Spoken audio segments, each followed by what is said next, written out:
Let's talk cell phones and kids. So the decision to get your child a phone or even not get your child a phone can be hard, and it can vary from household to household. It can even vary within your household. You might have one view on it, your partner might have another. So let's kind of get into it. I also have on my blog a cell phone contract if you do decide to get one for your kiddo.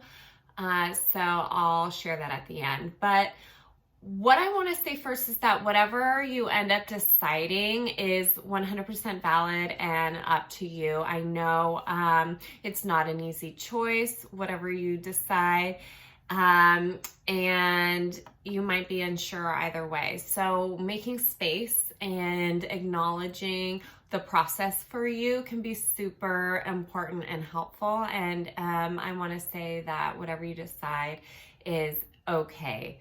So let's start with the pros of getting a cell phone. It can be really scary to be apart from your child. And sometimes we get these thoughts and these scenarios in our head that really can take us down this dark rabbit hole.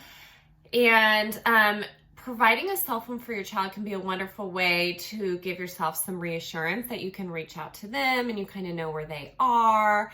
You can turn on that location, and also the reassurance for them that they can reach out to you, not only in case of an emergency, but for these lighter things like feeling unsafe in a situation, or maybe if they feel uncomfortable or they want to leave or need to talk, they can always reach out to you without having to ask someone else to borrow their phone or anything like that.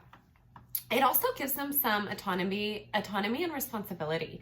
So with that appropriate usage, say you give it to them and you set the rules and they're following the rules, this can be a great way to gain that responsibility of not only taking care of like this high-priced item, but also kind of gaining that equity in your eyes that they're able to follow these rules in this now bigger kind of leap, this like bigger milestone of a leap of responsibility versus just their daily tasks that they're required to partake in and complete.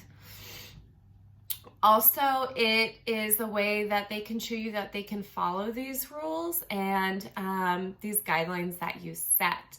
So they can be more independent by maybe using the calendar or having a calculator on hand, or taking photos and documenting these memories that they have by using these widgets versus and kind of having this more tech savvy forward approach versus, the old school alarm clock or using a pen and paper calendar.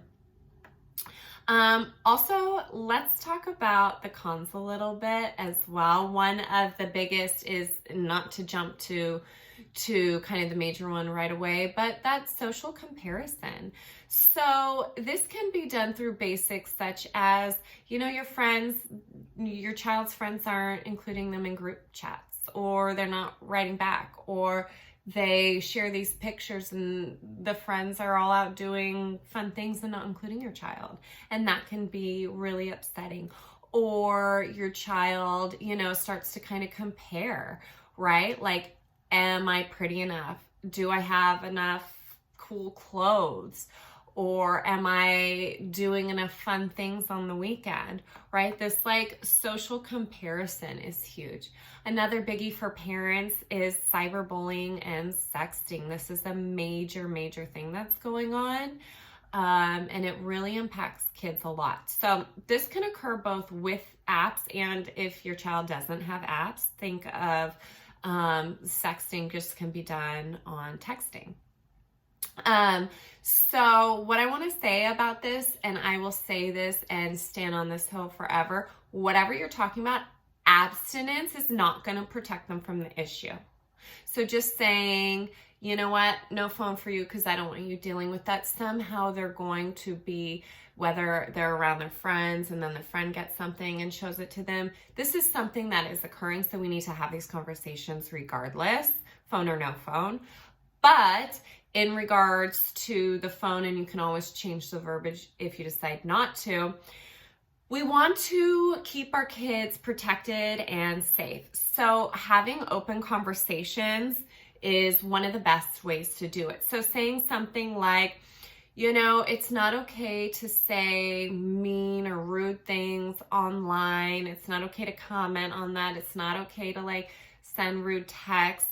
It's just the same as saying it in person. And that goes for someone saying it to you. It's not appropriate for someone to say those things to you. So if someone does this, this is how we're going to handle it. And then you would kind of share with them that, for example, this is how we're going to handle it. If you get a rude text or someone saying something inappropriate, I want you to come to me and we're going to walk through together the steps you can take. And I'm also going to shore you up as a person, because that can be really upsetting to your child. As far as sexting or sending inappropriate pictures, this is a big deal. So you can say sending, sharing, even receiving nude, semi-nude pictures or sexual pictures of yourself or of even your friends. You think it's cute, you think it's fun, funny, sexy. It's not appropriate. It can be considered it is considered child pornography, and if you're sharing it, you can get in trouble with the law. This is a big deal. So it can be detrimental to send these things and to have these things on your phone. So if this happens, right, if someone receives a picture of you or you receive a picture of someone else, this is how I want you to handle it. Let's come to me, let's chat about it, and this is what we're going to do. Right? So you always want to not only provide your child with the knowledge and the open communication, but also kind of prepping them for how you'd handle it. So all that being said, this is your personal choice of what to do. If you do go the route of getting your kiddo a phone, I'd recommend a cell phone contract. I have it on my blog. If you look it up, themodernparent247.com, it'll be under one I wrote, and there'll be a link to this cell phone contract. It's free because it's not only important just to hand your kid the phone and say, here you go, answer when I call. You need to have clear expectations of what the rules are. And also for you, the consequences, how you're not only going to stand by them, it'll make you feel confident that you have them written out, but also that they know what the consequences will be. So I hope this helped in your decision-making skills, and let me know what you think.